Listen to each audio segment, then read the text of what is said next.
Okay.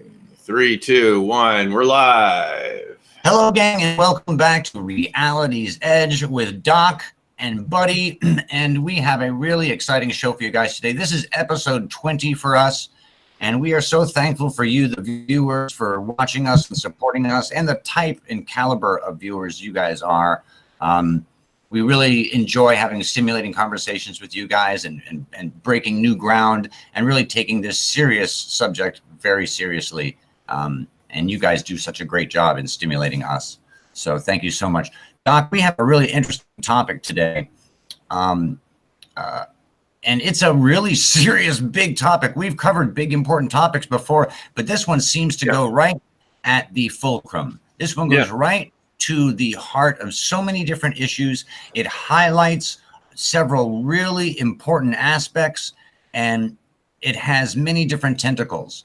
And that is the nuclear and UFO issue. And specifically, there is a new case at Malmstrom base that happened last January, where there's a lot of different info out on it. I've been covering it since right after it happened.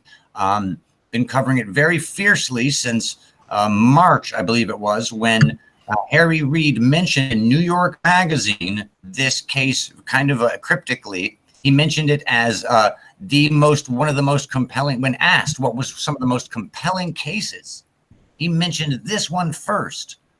And we know from Malmstrom history that nuclear missiles have been shut off time and time again. We know from this case that there's been a blackout on the base and nuclear missiles shut down. Doc, these are our most secure locations and our most dangerous weapons. How come there's no major media coverage, no major UFO researchers covering this? I think I have a clue. And it's what your tweet did to me this morning. You see, you sent that out again this morning, and I looked at it, right? Yeah. For some reason, it really had an impact on me. You sent it out about half a year ago, and it's just as important then as now. But for some reason, all these revelations about Navy UFO cover-ups from the Nimitz guys, from David Noble, White Crow, and the Navy statement last week saying they're revising the policy about identifying unidentified aircraft. But for some reason, when you sent that tweet out to me today, all of a sudden I looked at it and I said, wait a minute, why isn't this, front page news? This is not, we're not talking about the Northern Tier incidents from the 60s and 70s, decades ago. We're talking about something that was about a year ago that a former senior senator mentions in an interview in New York Magazine, right? And I'm he was the ex-Senate majority leader at the time. He was the majority leader. I believe he was also on the Senate Intelligence Committee. So he has been, and I think it's important to be very realistic about what he said in just the magazine. The reporter asked him, what are some of the most compelling cases? And this one he mentioned first. He said, read the reports, read the reports. Just a few months ago up in Montana, we had another one of those deals at a missile base up there. Well, this appears to have been, am I right, a daylight sighting where a 300-foot black disc is seen in proximity to the base. And correct me if I'm wrong, but the power goes out, knocking out the entire facility. And I'm thinking, it made me react very strongly this morning when you sent it, which is why I responded to you immediately. And I'm realizing, wait a minute, we've been talking about Tic Tac incidents and around, off the coast of San Diego, USS Roosevelt off the coast of Florida, 2015, which, according to the witnesses, didn't seem to pose any immediate threat. But now we're talking about something that's taking, very strategic weapon systems offline with unknown consequences. I mean, it really seems potentially dangerous to me to have a situation where some unidentified aircraft are coming into our airspace and completely incapacitating such an important and vital and, for so many reasons, one of the most protected facilities you'd want with all the nuclear material that's there. And Doc, and yet, the thing is, the silence is deafening, buddy, because you've talked about this and Reid talked about it, and MUFON, you sent me the link to the MUFON article. We'll put it below here. But I haven't heard anyone else talk about this. I haven't heard it on the news. I mean, has George Knapp mentioned it on his show? Have we heard from any of the other late night shows? No. I mean, it's very important. I mean, we haven't heard it from any of the investigators. I kind of harassed MUFON about this story too. They did their story on it ultimately in October, and it happened in January. Harry Reid mentioned it, and you know what? Harry Reid kind of did his part. Yeah, I think he would not have mentioned it when asked what are some of the most compelling cases if it was just a sighting. If it's just a blackout of the regular power, I don't think he would have mentioned it. And we got a report. We have been doing and we did for a little while, a crowdsourced investigation of this. And we got a report of a local, I don't even know how much I should say. We have a witness that says that this was a missile silo that was shut off. At least one of the missile silos was shut off. So they were talking about not just the blackout on the base, right, but a blackout of a nuclear weapon. And that makes more sense for Harry Reid to mention this as one of the most compelling cases, because we also know from ATIP and from the congressional leak, that congressional briefing leak, that the Defense Department has locations where these events were happening again and again. And I believe Malmstrom is one of those specifically mentioned, because there's at least two previous cases at Malmstrom of multiple missiles being shut off. I believe when we do the investigation, and time will prove that at least one missile was tampered with last year. And this is a major story. This is a big, big story. Even if you're talking, it would have to be 10 missiles because they're grouped in 10. You mean one missile command station, one of the... There's over 40 stations around. There's so many stations around there. It's ridiculous. Yeah. As far as I know, when I did the research on the Minuteman III systems, when we did our report on Gary, who we're going to have back soon on the show, the missile security officer, they were, at Minot in the 70s with the same system, actually, the same Minuteman III.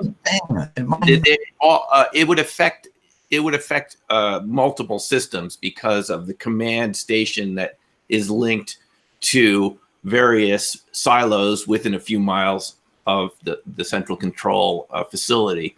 So it would affect it, I imagine would affect it a bunch of the missile silos. But, buddy, what's really bothered me about this, and again, it really hit me this morning. I don't know why there's this delay. I mean, this is what I study. I've been involved with this for a while. But all of a sudden I realized, wait a minute, how much else like this is going on right now that we're not being told about? And the only reason we got the Navy to give a little ground on their side is because we had all these witnesses come forward. The Nimitz guys, who were featured in this article from the Drive about what the article being what the hell is going on with the Navy and Department of Defense and UFOs.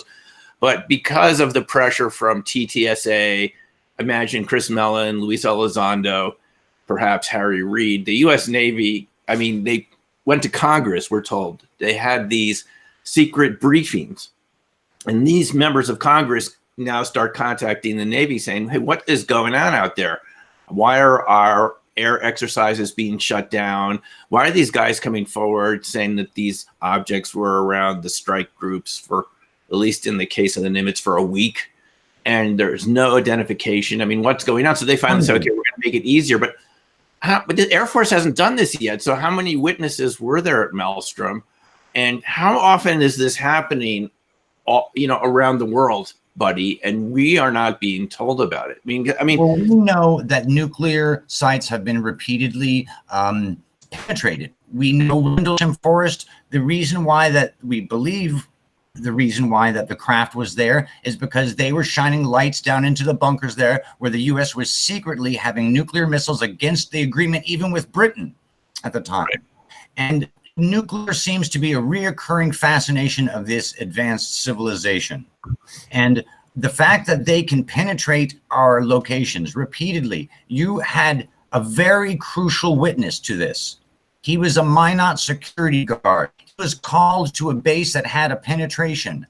He himself got irradiated. His vehicle got irradiated. Everything got confiscated.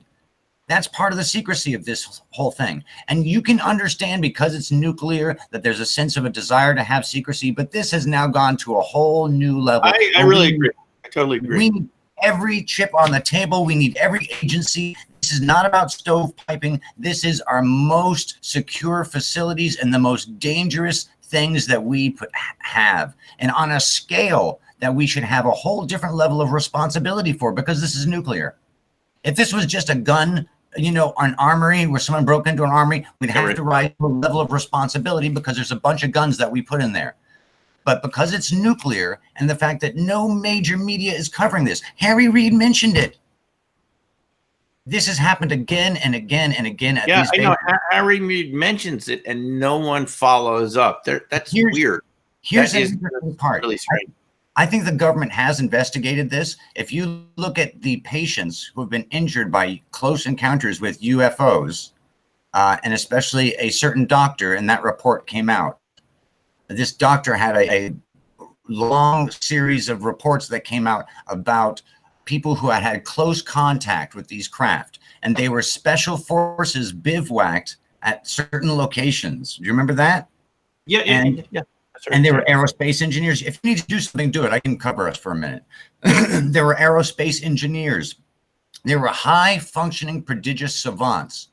This is a very, very interesting convergence of things going on. And this is really, really, really serious.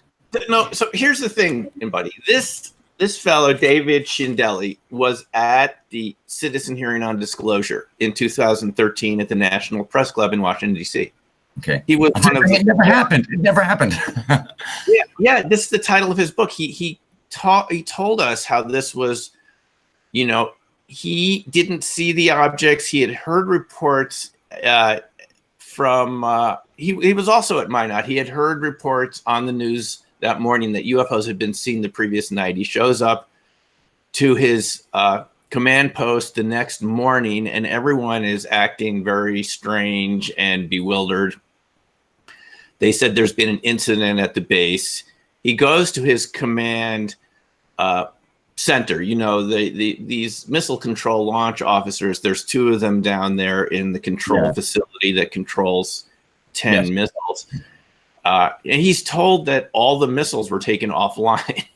We've heard this again and again. All the missiles are taken offline. But this is the thing. These guys show up later in the day. They have them sign NDAs. Threaten. Yeah. They say it never happened. And they take all the tapes. They take all the security tapes. They take all the tapes. It's just been going on for decades. It never happened. It never happened. They took their witness's gun. What's that? Didn't they take your witness's gun in his Jeep, that security guard? They took the M16s, which were burned from the encounter. This is burned inside. The windows are rolled up. So this is some energy that's burning him and the guy in the truck. In Shindeli's case, he didn't have the direct contact, but what he told us at the citizen hearing is he kept the secret for 30 years until he met Robert Salas. The Malmstrom missile control launch officer, Robert Salas. Yes. Who wrote the book Faded Giant, and another there we have a picture of it, right? Another book following Faded Giant, and Faded Giant being code words for nuclear material that's been, I believe, taken offline, something like this. They have a code name for it. Okay. So Shindeli said he kept the secret until he met Robert Salas, who said, we're talking about it. Nothing's happened to us. And we want you to come to the citizen hearing and tell us about it. And Shindeli told us, it was one of the most traumatic experiences of his life. The experience of it, and then being told not to. He didn't even tell his wife. So, there's a lot of guys. Now, here's the thing, buddy. When I was at the Open Minds UFO Congress at Fountain Hills, Arizona, a couple of years ago, we ran after David Marler gave his talk about triangular UFOs. Okay. There was a guy that had worked at Malmstrom, a missile control launch officer who had been at Malmstrom. And you know what he told us? That is as part of the training, they tell them that you might encounter UFOs coming over your stations and over the area. that could adversely affect the missiles. It was part of the training. This guy, I have a picture. That jives with that DOD report. And you know what, Doc? When you look at the facts of this case, if you just run down the facts, this is a major UFO case. There's numerous military witnesses. There's radar confirmation.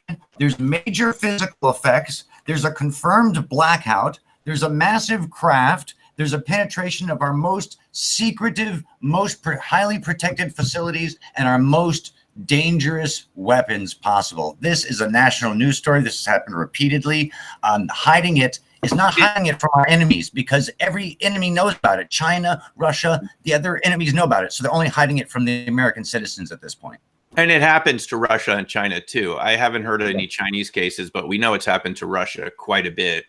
And in this case I've talked about, that I heard from Richard Hoover, the astrobiologist that I mentioned, Black Swan Ghosts. Also, I met him at the Open Minds UFO Congress at, Fountain Hills, same conference a couple of years before. He mentioned where the launch sequence had been initiated. Yes, you down to 30 seconds before launch. He said that he was told by Komakov, the head of the Kurchatov Institute, that they actually called the White House. They used the red phone and said, we can't do anything about it. It's not us. We don't know what's going on. Can you imagine this situation?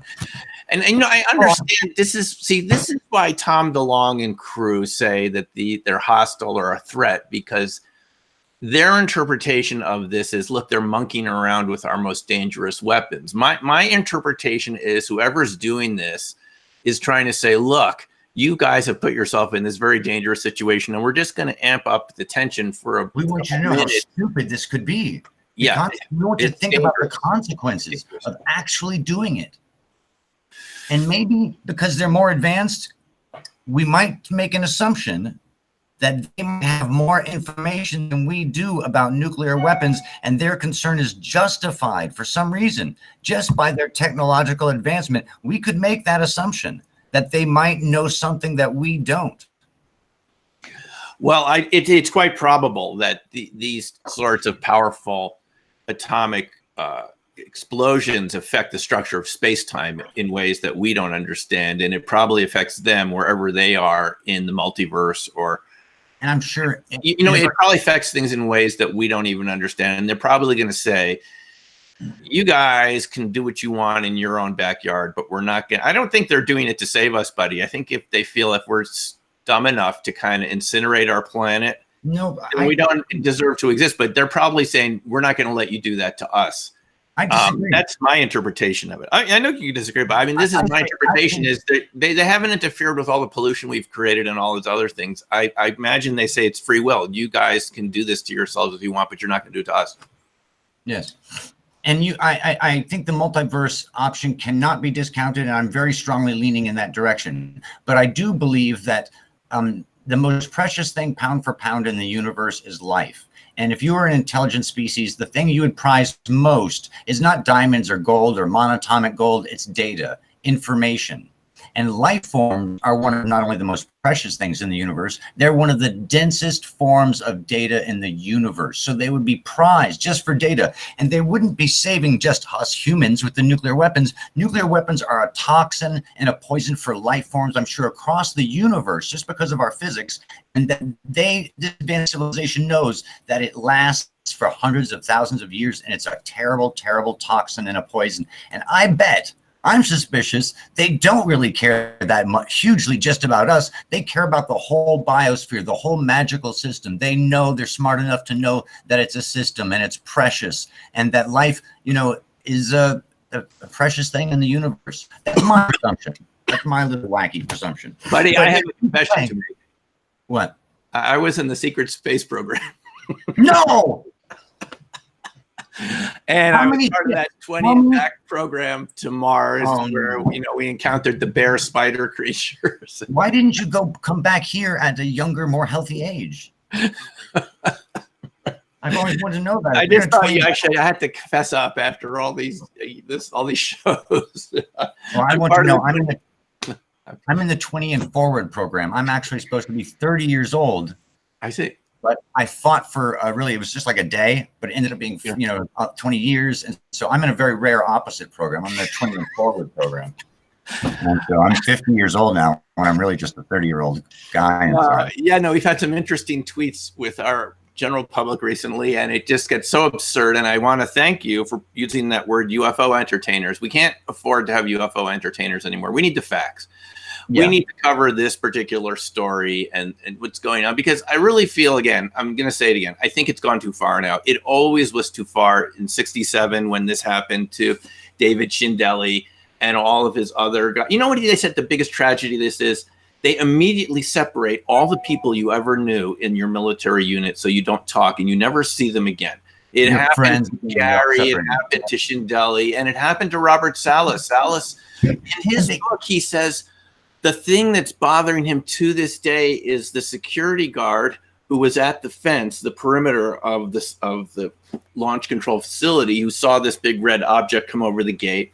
And the next day said, Captain Salas, can't we talk about what happened? What was this? And Captain Salas said, I can't talk about it. They told, I can't talk. They told him not to talk. And that is wrong, because these people never even can talk about it again. I mean, I'm surprised they can stay even remotely sane after seeing an object like that come over, and they can't talk about it. They're separated. I mean, this is a type of malfeasance. Cooker, they put them under. I demand that it end right now. This is just wrong. It's not. Go ahead. Go ahead, buddy. You brought up a great point. I'm going to steal words from a previous episode of you and a premise that I keep mentioning again and again. And it's the fact that they think they're helping national security, but they're really damaging it tremendously, because every other country knows about it. It's been integrated into the society in Russia and in China. It's institutionalized. They're making great advancements across the society. The society is prepared for a major sighting if it happens, because they just know that UFOs exist. Peru, South America, all these other countries are more advanced than us psychologically, sociologically, and the U.S. has been held back, and we have been damaged. And not only that, there's a lot of stuff you have to wonder. There's so many things about this topic that are incredibly fascinating. We can go into that aspect on how America is less safe. We can go into how are they doing this, and we have some premises in how they're actually physically getting through all that shielding and all that stuff. Before we go into that, I want to give a big shout out to all of our viewers right now, and everyone in the chat room. Hey, I see Aman is there. Hey, Aman, how you doing? Nice to see you again. And we've got a lot of other people. So if you folks have any questions, feel free to type them in, and we'll attempt to get to them before the end of the show. If you wait till the last second because of the delay, we don't see the question. So put it in now. But anyway, yeah, buddy, this has a lot of implications, because national security is obviously more than just the defense infrastructure and the readiness of troops and equipment. It has to do with the whole state of mind of the entire country and the infrastructure of the entire country. And that's what Eisenhower recognized when he created the National Defense Road, Transportation Act, the National Defense Education Act, is that the entire infrastructure of the country is what creates security. When you have gunmen going around shooting people at synagogues and churches, you don't have security. And part of this is, I have to give you credit for mentioning this many times, buddy. When people can't talk about something that's so vital, something that they know a relative has seen, or they've seen themselves, or they read about something like this, or they read a book like It Never Happened, and they wonder what is going on, it doesn't contribute to their mental health to tell them that they're suffering from a schizotypal mental disorder and the belief in UFOs, which used to be part of the DSM manual. Are you going to tell me that those Nimitz guys with their radar and their electronic data collection have a schizotypal disorder when their radar tells them that they've got these things on there going 24,000 miles? It's absurd. You can tell us that patriots are all lying? Go ahead. You tell us that all those patriots are lying on the Nimitz? It's ridiculous. It's just ridiculous. They've served this country. There's so many people inside the government now who know this is wrong, who are pushing for this. That's why the tapes were released to, TTSA. There's people inside the government who know that society needs this for so many different reasons. And I think, a lot of people say, oh, we're not ready. There was a study done way back in the 50s that said we were not ready. There was a study done like 10 years ago that said we could handle it. So I think we can handle it, Doc. I think not only could we handle it, but America would thrive with it. America has a tendency to thrive on new things. The age of the computer, the age of the industrial age, all these things, Americans, because we're so diverse and we're like the best of humanity in so many ways, we'll thrive. But you have to give us the information. You have to give the kids the ability to dream big and think about spaceships and think about other life forms and realize, like Galileo realized, that the universe doesn't revolve around us, that there's a big, beautiful universe and we're part of it. That makes it more exciting. It's as big as that. You're right, buddy. I mean, it's as big as the Galileo revolution, the Copernican revolution, the Galilean idea that all of a sudden, and it took about 100 years for Copernicus's ideas to sink in. And part of it was fear. People didn't want to be victimized and targeted by the Vatican like Galileo was for very mild adherence to Copernican ideas. It wasn't even going out to the town square and saying that the Earth was no longer the center of the universe. It was not rejecting Copernicanism could actually get you under house arrested. It happened to Galileo. And people knew about these ideas, and Galileo found the evidence with his telescopes, with the light the moon and Jupiter, but it takes a while. And this is what's going on right now. And we have to keep pushing for this. And I do have to say the TTSA group, even though I've been critical of some of their points of view and what they've said, I mean, people resigned from the government to push this issue forward, like Luis Elizondo, right? Yep. And Chris Mellon and the whole, all of them. Yeah. And, you know, you can give them all grief, you know, and you can say that they're a government conspiracy and all this and all that, the other, but they're moving the needle. And unfortunately, I don't like how they're framing this as a hostile aliens thing. I think the facts and the evidence speak very clearly and obviously that they're not only not a threat, but in fact, they may be benevolent and beneficial. There's many, many cases, and we've gone through this before. We're not going to go through that whole thing again. But I think the fact that the major media is not covering this is indicative of something else. It's indicative of something else. This is a weird situation, buddy. Don't you think this is weird? I feel like we're back in the 1950s again, where, you know, like Sputnik has come over and they're telling us it was just a weather balloon. Where something has changed in the whole relationship of ourselves to other countries and what's going on. And it's really quiet, and it's too quiet. It's too quiet. I tried to reach out to Harry Reid again to try and get him to confirm this case, just to confirm that he said it already once in New York Magazine, and multiple people have reached out to him. He won't confirm it again.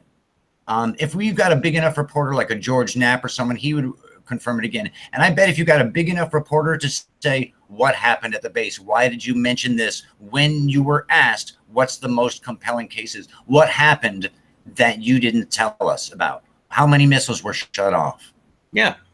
And he will say, you know, 2 missiles were shut off or a whole group was shut off. And I was told by a general because of my past connections. That's, you know. No, it's, I like what you said. What do they have to do? It's the nuclear weapons. What do they have to do to get our attention? Seriously, Doc, I mean, what else? Do they have to take our women's? Do they have to take all of our women's? Would that get our attention? If they took one Kardashian, it would get national attention. If they were Mexican and Trump could build a wall around them. Buddy, listen, I have to imagine right now in the halls of power in DC that this discussion is taking place between people in the same sort of level of intensity. It just has to be that within the military, there's one group that wants to start moving forward with this, maybe have congressional hearings. And there's probably an older group that wants to hold on to, the Robertson panel era people from the Condon committee time. I don't know if those people are still around, but with that mentality that we can't tell people and it's fundamentalist reasons and all this. But you have to imagine that there's a high level of tension right now, even within the military. People who feel that the Nimitz guys who came forward did the right thing. They were courageous. They didn't reveal any classified information or any secrets. You could look at the videos they did with me. They didn't say anything that was classified that could, damage our security in a way, but they did the right thing by coming forward and saying, look, They were This very ended our exercise. It's an aircraft safety issue. It's a bigger issue even than that. Yeah. So those people have to say, hey, those guys came forward. They did the right thing. There are hundreds of witnesses. We need to give them amnesty so that we can move forward. And there are people who are saying no. And I imagine those people right now are having very heated discussions in secure skiff facilities or something, or maybe out in the halls, I don't know, by the water cooler, who are going through the same discussion we're having right now with you and me and with our audience right now. And they've been doing it for 50 years with security clearances. And these security clearances are opiating these people. They think that they have the right to make these major decisions. And maybe they do at early times when it could play a really pivotal role geopolitically. But right now, every major country knows they've received their crashes. Also, they've got the anti-gravity technology also that the U.S. government has multiple forms of. There's all these different pieces in play here. It's not just UFOs. It's not just anti-gravity. It's not just ET. This is a lot of things all at once. It's a lot to handle, but I think we can handle it. And it puts America in a much more dangerous position not to be aware of what everyone else in the world is aware of, not to inspire our kids about this stuff. And even those tapes that came out from TTSA, there was conflict within the Department of Defense over just those tapes themselves. The people for it and against it. People not so, no, that wasn't from the DOD, didn't release that officially. Yeah, that's exactly right. I think they're still saying we didn't release those. Those are not our. Is the Department of Defense still saying that those TTSA videos are not Department of Defense? You have to get Greenwald is the best expert on that. And I think my understanding, and I may be wrong, is that the DOD said no, but the DIA said yes. But the DIA is under the DOD.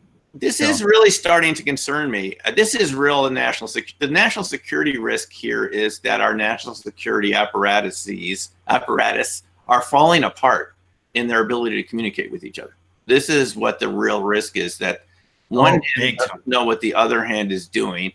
And is it going to, for all the things that we've heard about Donald Trump, is he going to be the one to step forward and saying, okay, I'm putting an end to this squabbling. I'm just going to tweet about it right now. I'm going to say something about ATIP or TTSA. So I'm going to tweet about it. And I'm going to say to the American people that I just saw evidence that UFOs are real. Remain calm.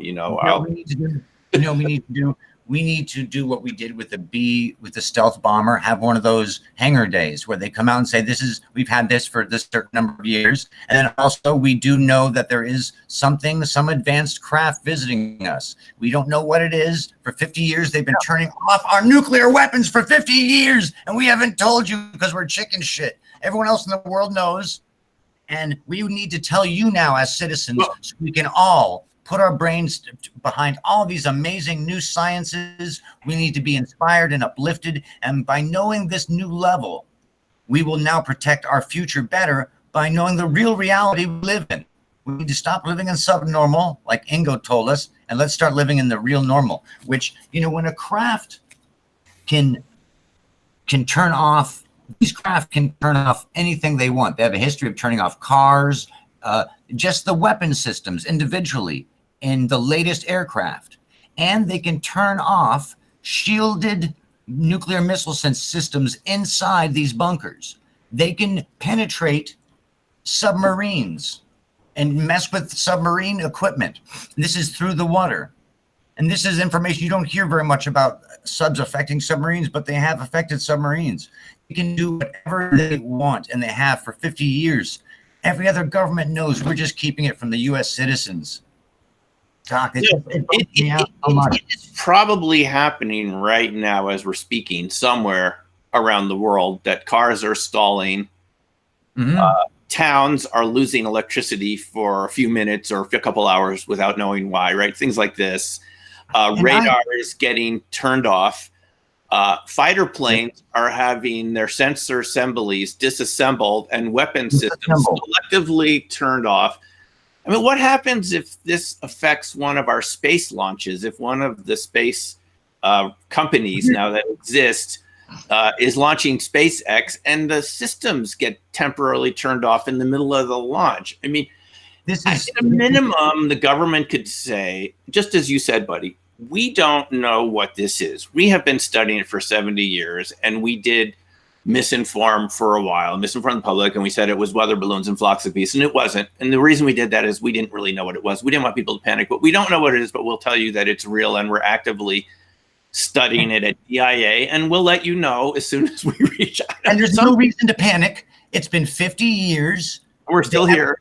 We're still here. Everything's fine. In fact, in the 50 years, they've had an amazing history of when they have had provocations made against them of being very hostile against them. They have done the opposite. They've turned off our weapons. They've turned the other cheek. They've saved helicopters that were plummeting. There's a lot of positive experiences too. So, but I think this brings up a really important point. By admitting the fact that we're getting visited, this brings up really important information. Not just that we're not alone, but it brings up super critical information that might be another reason for national security. Why are they here? If they are here and for 50 years they've been peaceful, for the most part, very, very peaceful, statistically far more peaceful than negative. If they've been here for 50 years, they're more advanced, and they seem to be concerned for us, and they seem to be maybe collecting biological samples of stuff from all over the planet. What are they doing? What do they know that we don't? Why are they selectively teaching us about anti-gravity craft? They could be teaching us about music or painting, but they're choosing specifically over history to teach us how to fly craft. They're dropping craft all over the world, supposedly crashing. No, I think, buddy, what this has to be is the power elites of the world and the media interests and everyone, that small minority, those elites do not want to lose control of the narrative. Because here's what it has to be, buddy. Even if we weren't exchanging technology with these extraterrestrials, multidimensionals, whoever they are, whatever they are, wherever they're from, we don't have to get into that right now. It would expand our imagination and our mind, which is our really most important tool that humans have, is the imagination. Yes. Just to the imaginal benefits of talking about this would spur new products and services that would jumpstart our economy in ways that it's probably never seen before. It would inspire people to create new businesses, entrepreneurs to go out to create new services. I mean, I've been involved in teaching RV, as you know. You were here a couple weekends ago. That's my contribution, small contribution to the economy, a new service. Other people teach RV too. I'm not the only one, but you see, you were in that class. Do you see the types of conversations we got into? It pushes people, because the runoff benefits of learning RV is that it teaches you have resources, spiritual and mental resources you didn't know you had. Mm-hmm. And it encourages you to push a little farther in already the directions that you're going in, not just to be more psychic, but to be better at whatever you're doing. Yeah. It seems to me that there's a laziness factor here amongst the media and different political elites who don't want the populace to sort of wake up and move things forward. I could be wrong about this, buddy. And I know this isn't a new idea, but I have a feeling a lot of people some people, a very small minority, are benefiting from the status quo the way it is. Yeah, I think you're right. Situation exactly the way it is with this type of stagnation that we have. Because, if you and I and our viewers can have a conversation about this right now, let's say we injected another couple 100,000 people into the discussion right now. Can you imagine the good things that could come out, even without any craft or anything showing up? It's just the idea that there's something beyond our current level of technology, other ways of relating, of living, of relating politically. What sort of organizations govern the way these different species interact? Is there a galactic federation, a federation of worlds? I mean, use your imagination. We've heard what do they eat? What do they do? What are these hobbies? What do they do for fun? Do they have art? Just giving that to kids, giving that gift of reality to kids would just bust open their potentiality, because now they're not confined to this, just strictly human existence. They're in a bubbling of life universe, a universe filled with, infinite possibilities now, infinite life forms, so many different types of friends and challenges and puzzles and mystery. that we never had before. It's so true. And why wouldn't you want that? I just can imagine that the entertainment industry and media wants us glued in a certain direction, paying our subscription fees to these things that aren't really covering this very well. Now, this could change. We know the History Channel is coming out with another 6-part documentary. And I guess I could say here, I've heard, though I can't confirm, that there are other programs in the works, should I say, on other channels. You didn't hear that.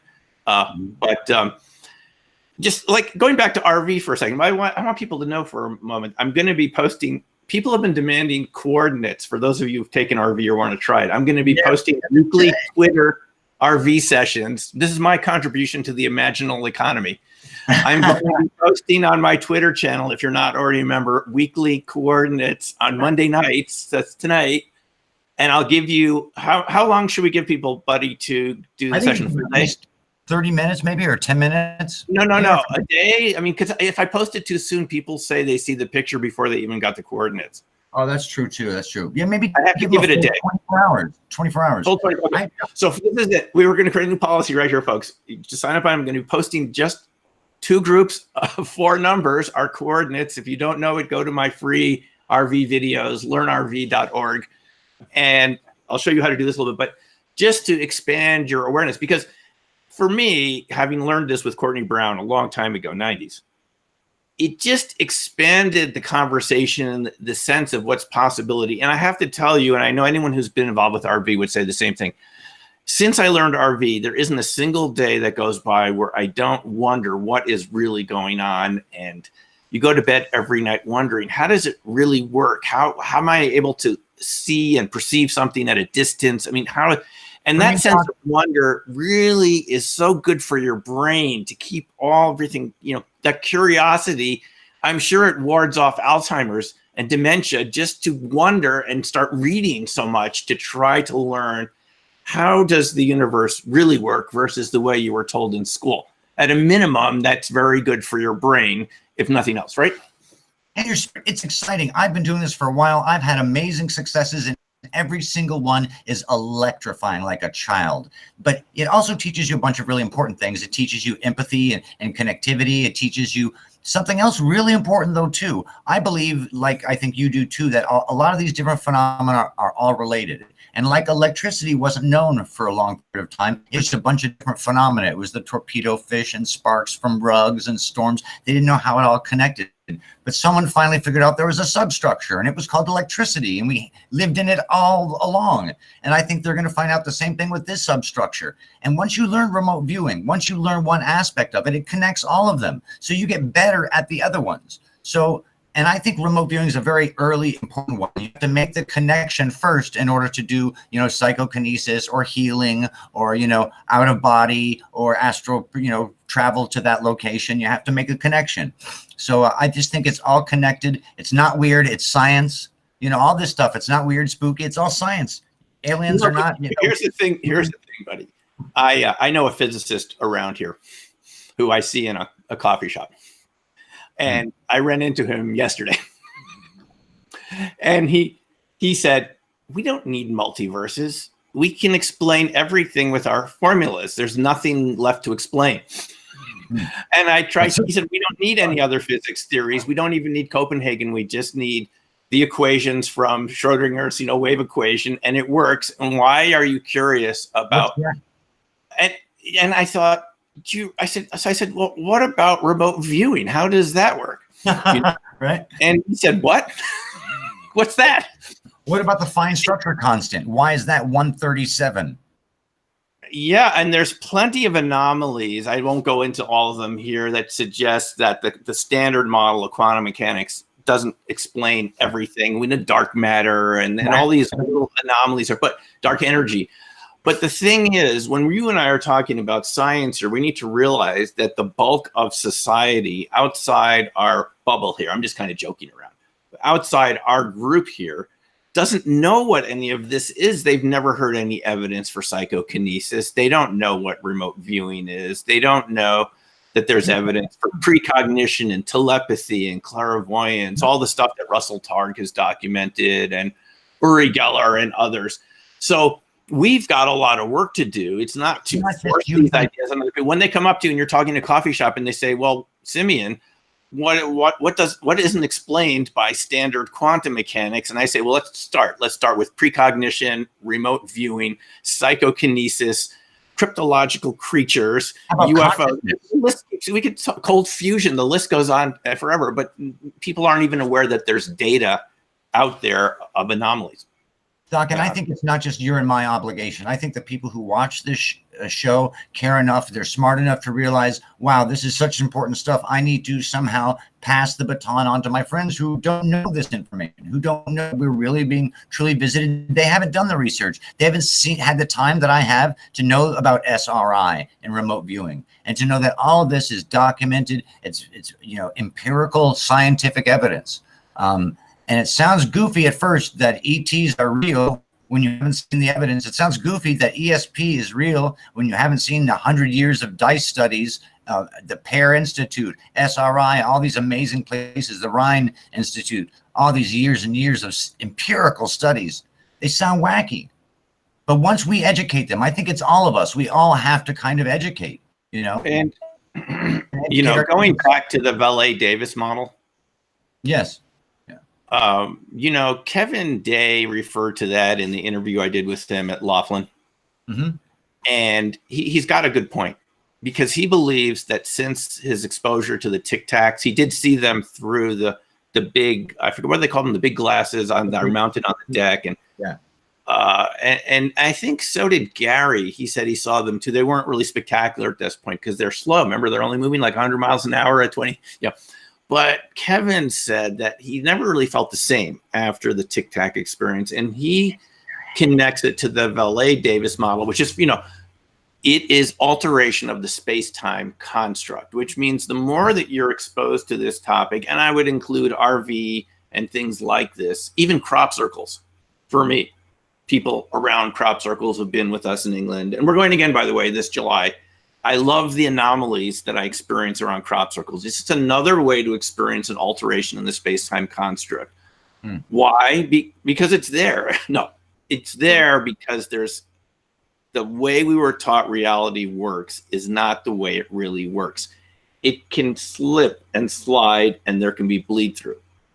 And it isn't fixed. That's the main point. All these phenomena show us. And why the Velle Davis model says that people who've been encountered, I'd like to hear why you think this is so, buddy, because people who've encountered UFOs, even before the encounter, as Jacques Velle pointed out to us, since his books in the 70s, by the way, which are still quite good, there's some change to you, an increase in psychic perception. Isn't that strange? And it's even the Colonel Coyne incident from Mansfield, Ohio, which we've talked about. Yeah. Jacques Velle personally told me that he had interviewed the entire crew of that helicopter in that incident from, was it 1973?